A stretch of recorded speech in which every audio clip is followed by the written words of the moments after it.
सब लोग अगर ये सोचें कि सब लोगों को सरकार जॉब दे देगी तो ये कोई गवर्नमेंट नहीं कर सकती। महमूदाबाद के सीता इंटर कॉलेज के बच्चे कैसे करते हैं टॉप? मैंने जब विद्यालय की स्थापना की तो मेरे साथ के जितने स्टूडेंट हैं वो सब सरकारी सेवाओं से रिटायर हो चुके हैं। मुझे भी उस समय जॉब मिल जाता, आसानी से मिल जाता, मैं जानता हूँ मिल जाता, लेकिन मैंने ये महसूस किया कि मैं सरकारी जॉब नहीं करूंगा, मैं कुछ ऐसा करूंगा जिसमें हम लोगों को जॉब दे सकें।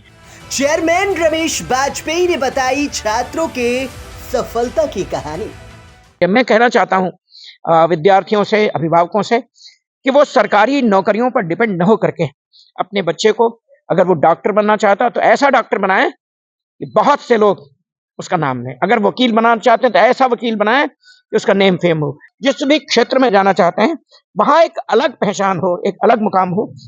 शिक्षा के साथ ही समाज सेवा में भी रुचि रखते हैं रमेश बाजपेयी। जब हम लोग छोटे थे, मेरे नाना जी 2 भाई थे और उनके 2 मकान थे, बड़े मकान थे, कच्चे मकान थे। तो मैं देखता था कि कोई आ रहा है तो मेरे पिताजी को सब लोग जीजा जी, पुजारी जी और जीजा जी कहते थे। और जीजा वो चारपाई के मचवे टूट गए तो दे दीजिए, वो दे देते थे। कोई कहता था कि वो दरवाजा जो है ना वो दे दीजिए, कोई चारपाई मांगता था, कोई कुछ मांगता था, वो दे देते बहुत आसानी से, बहुत खुशी खुशी।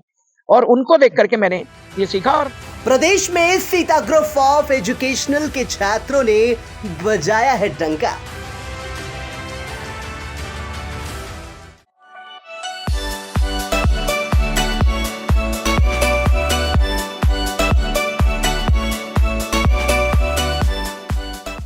नमस्कार, आप देख रहे हैं वीटीवी न्यूज़ और मैं हूं बिपिन राजवंशी। हम जहां पर मौजूद हैं ये है सीता ग्रुप ऑफ एजुकेशन। इसकी बिल्डिंग आप देख सकते हैं किस तरीके से ये बिल्डिंग बनी है। और ये वो बिल्डिंग है जहां के बच्चे सीतापुर में पूरे प्रदेश में हाई स्कूल, इंटर में टॉप किए हैं। हम बातचीत करेंगे जो यहाँ के चेयरमैन हैं रमेश बाजपेयी जी से। सर, पहले तो आपको वीटीवी न्यूज़ पर बहुत बहुत धन्यवाद। वीटीवी न्यूज़ के सभी दर्शकों को सीता ग्रुप ऑफ एजुकेशन की ओर से बहुत बहुत आभार, बधाई, शुभकामनाएं।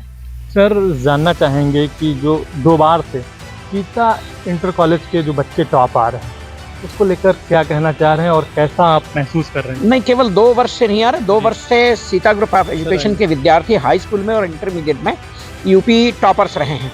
इससे पहले भी 1998 से सीता ग्रुप ऑफ एजुकेशन के विद्यार्थियों ने यूपी की मेरिट में अपना स्थान बनाया है। हम तीसरे स्थान से लेकर के और 14वें स्थान तक रहे हैं।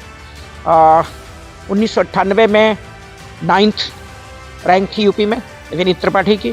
उसके बाद से लगातार डिस्ट्रिक्ट की मेरिट में और यूपी की मेरिट में टॉप 5 में, टॉप 10 में सीता ग्रुप ऑफ एजुकेशन के विद्यार्थी हमेशा रहे। सर, सीतापुर का नाम रोशन हुआ है, 2 बार से यूपी टॉप कर रहे हैं आपके विद्यालय के छात्र। कैसे वो तैयारी करते हैं और कैसे उनको पढ़ाई कराते हैं जब परीक्षा चलती है? ये सामने जो देख रहे हैं बाएं साइड में, ये बेसमेंट है।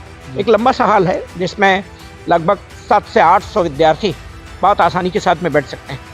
इस हॉल में बैठाल करके बच्चों का और मोटिवेशन, हर तरह से उनको जागरूक करना, सावधान करना, सतर्क करना, परिश्रम के लिए उनको तैयार करना, ये सारे कार्य होते हैं। और हमारे पास जो स्टाफ है, टीचिंग स्टाफ, वो मेरी सबसे बड़ी पूंजी है, सबसे बड़ी शक्ति है। और उन शिक्षकों के माध्यम से हम बच्चों की तैयारी करवाते हैं। तमाम सारी चीज़ें ऐसी हैं जो सबसे हट के हम लोग करवाते हैं। जैसे पर डे यहाँ टेस्ट होता है विद्यार्थियों का, जो बोर्ड के विद्यार्थी होते हैं, चाहे वो हाई स्कूल के विद्यार्थी हों, चाहे वो इंटरमीडिएट के विद्यार्थी हैं। जहाँ हम आप घूम रहे हैं, टहल रहे हैं, इसी फील्ड में पट्टी बिछा करके और इसके बाद में बच्चे आराम से उस पर परीक्षा देते हैं। किस प्रकार से उनको बोर्ड की परीक्षा में लिखना है और क्या क्या सावधानियां बरतनी हैं, वो हम लोग 5-7 महीने तक रेगुलर उसका अभ्यास करवाते हैं और तब विद्यार्थी इस स्थिति में पहुँचता है। इस बार जो बच्चे टॉप किए हैं, किस क्लास के बच्चे हैं वो और क्या उनको संदेश देना चाह रहे थे? इस बार जो टॉप किया है उसमें प्राची निगम है, वो हाई स्कूल में उसने टॉप किया है। और टॉप नहीं किया है, यूपी की बोर्ड की हिस्ट्री में उसने एक नया मुकाम हासिल किया है। और शुभम वर्मा, उसने इंटरमीडिएट में टॉप किया है यूपी में और उसने भी एक रिकॉर्ड बनाया। सर, ये भी लोग जानना चाह रहे हैं कि आपने जब ये विद्यालय शुरू किया तो क्या आपको लगता था कि आपके विद्यालय के बच्चे यूपी टॉप कर पाएंगे? नहीं, इतना हमको विश्वास था कि हम टॉप 5 में हर हालत में रहेंगे, और ये भी विश्वास था कि अगर कापियों का मूल्यांकन ठीक से हो जाएगा तो हम निश्चित रूप से वो मुकाम हासिल कर लेंगे। हमारे यहाँ की एक छात्रा है अर्पिता वर्मा, हम लोग महसूस कर रहे थे, वो मौलापुर की छात्रा है, कि वो टॉप 5 में यूपी में निश्चित रूप से होगी। सारे विषयों में उसके बहुत अच्छे नंबर हैं, 98 नंबर हैं, 97 नंबर हैं, 93 नंबर हैं, और केवल इंग्लिश में आकर के उसको 63 नंबर मिले। वो अवसाद से जूझ रही है। मैंने बोर्ड को भी लिखा है, अधिकारियों को भी लिखा है, और आवश्यकता पड़ेगी तो हम उसको हाई कोर्ट लेकर के जाएंगे। 100 में 100 नंबर का उसका सही है इंग्लिश में, और राइटिंग भी उसकी फेयर है। तो उसके नंबर अगर कटे हैं तो किस बात के लिए कटे? अगर मूल्यांकन उसका ठीक हुआ होता तो टॉप 5 में निश्चित रूप से होती। सर, जो अभी रिजल्ट आया है और जो बच्चे टॉप किए हैं, उनको लेकर उनके जो माता पिता हैं वो भी आपके पास आए हैं, उन्होंने क्या कहा जब उनके बच्चे टॉप आए? बहुत खुश हैं, अप्रत्याशित रूप से बहुत खुश हैं। चारों तरफ से उनको बधाइयाँ मिल रही हैं, तमाम लोग उनके घरों पर जा रहे हैं, लोग लड्डू खिला रहे हैं, माला पहना रहे हैं, मोमेंटो दे रहे हैं, उनको बधाई दे रहे हैं, शुभकामनाएं दे रहे हैं। तो ऐसे में स्वाभाविक रूप से कोई भी अभिभावक हो, गर्व से उसका सीना चौड़ा होता है, और उनका भी है।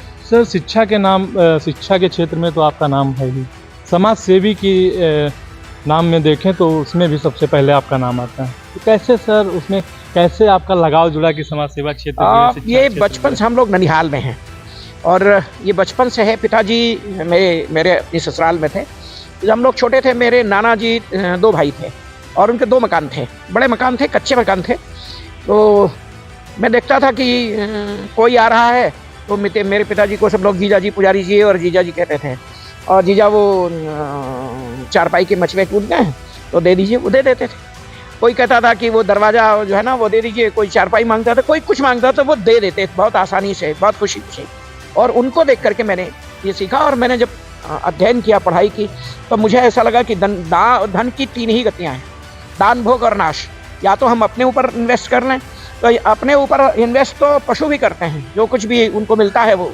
तो हम इंसान हैं, इंसान के नाते हमको दान, और दान के बाद अगर हम इन्वेस्ट खुद नहीं करते हैं अपने ऊपर, और दान नहीं करते हैं, समाज की सेवा में नहीं लगाते हैं, तो तीसरा परिणाम जो धन का होता है वो नाश का होता है। और ऐसा मैंने बहुत से लोगों को के साथ में देखा है। वो मर गए एक धोती पहन करके, एक कमीज पहन करके, और आज लोग माला माल हैं उनके धन से।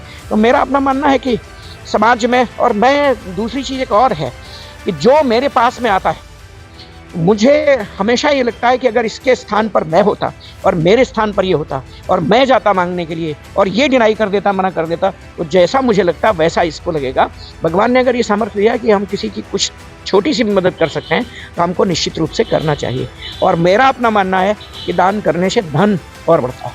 सर, ऐसे बच्चे हैं जिनके परसेंट कम आते हैं, अंक, उनको लेकर क्या संदेश देना चाहेंगे? कि कोई मायूस हो जाते हैं बच्चे, उनके अभिभावक भी मायूस हो जाते हैं, बच्चे अंक कम आते हैं, उनको लेकर क्या संदेश देना चाह रहे हैं? देखिए, सब लोग अगर ये सोचें कि सब लोगों को सरकार जॉब दे देगी, तो ये कोई गवर्नमेंट नहीं कर सकती। विद्यार्थियों को अपने पैरों पर खड़े उतरना पड़ेगा।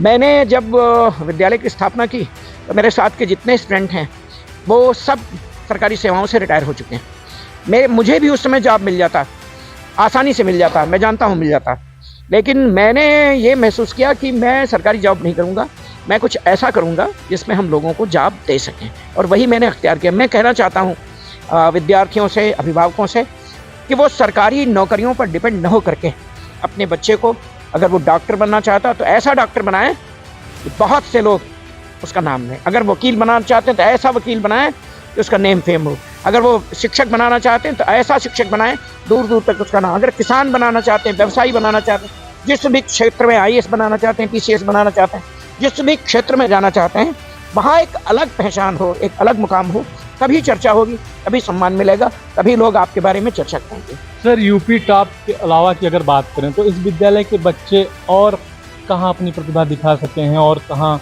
अपना स्थान बना सकते हैं? अपने यहाँ कॉलेज के कई बच्चे विदेश में हैं।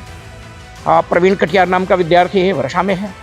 अमित विक्रम ऑस्ट्रेलिया में है। ऐसे कई बच्चे हैं जो विदेश में हैं, सऊदी अरब में हैं। और हमारा दिल्ली में GST कमिश्नर हैं इसी कॉलेज के, शशांक शेखर वर्मा। तो दिल्ली में एक्सियन हैं, विनीत त्रिपाठी जो पहले टॉपर थे। ऐसे हज़ारों की संख्या में विद्यार्थी हैं जो डिस्ट्रिक्ट लेवल पर, प्रदेश लेवल पर, देश लेवल पर और अंतर्राष्ट्रीय स्तर पर भी वो बड़े बेहतर सेवाएं दे रहे हैं, बेहतर मुकाम पर हैं। सर आखिरी सवाल मेरा है कि अब सीतापुर के लोगों से आप क्या अपील करना चाह रहे हैं शिक्षा के क्षेत्र में, समाज सेवी के क्षेत्र में? मैं सीतापुर के सभी लोगों से अपील करना चाहूँगा कि जिस प्रकार से महमूदाबाद में आपसी कंपटीशन बढ़ा है शिक्षा को लेकर के, उसी तरह से पूरे जनपद में कंपटीशन बढ़े बच्चों को बेहतर शिक्षा देने के नाम पर। और मैं आपसे बताऊं, महमूदाबाद में जो फीस स्ट्रक्चर है वो बहुत कम है। अभी 1600 रुपये इंटरमीडिएट की फ़ी है। अगर आप सीतापुर पहुंच जाएं तो मैं कह सकता हूं कि इससे 3 गुना फ़ी है, लेकिन जितना परिश्रम हो रहा है यहाँ, उसका 1 गुना 5 भी नहीं है। यहाँ विद्यार्थी और शिक्षक पर पूरा लोड है, और बड़े बड़े शहरों में अभिभावक पर लोड है कि आपको ऐसा कराना, आपको होमवर्क करवाना है, क्लास वर्क करवाना, सारी ये जिम्मेदारी उनकी। ये थे रमेश वाजपेयी जी, जो सीता इंटर कॉलेज के चेयरमैन हैं। इनसे बात हुई है, कई सवालों को लेकर बात हुई है। यूपी टॉप के जो बच्चे हैं, यहीं से 2 बार लगातार हो रहे हैं, उन पर भी चर्चा हुई और संदेश भी दिया है। इन्होंने सीतापुर के लोगों से भी अपील की है कि अपने बच्चों को अच्छे से पढ़ाइए और उन्हें अच्छे संस्कार दीजिए। वीटीवी न्यूज़ से विपिन राजवंशी, सीतापुर।